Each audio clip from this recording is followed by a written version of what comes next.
Imos empezar este pequeno tributo a Rosalía da Tradiscola con unha peza que van a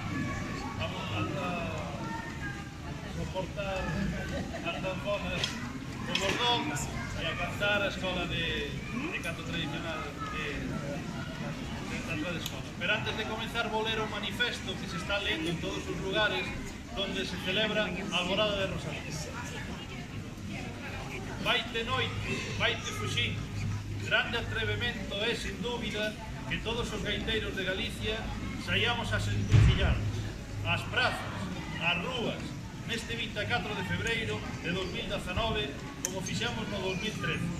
Grande atrevemento é dar unha alborada para dicir a todos que naceu Rosalía de Castro, pero somos atrevidos, porque naquel 24 de febreiro de 1837, cando ela naceu, unha esperanza para Galicia que 182 anos despois continúa viva. Atrevémonos porque na Galicia contemporánea Rosalía está máis viva que nunca.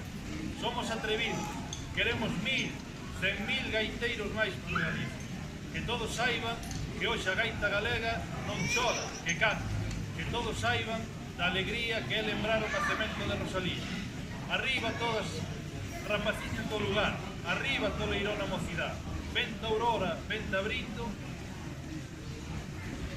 e acabou o manifesto. Iba a decir,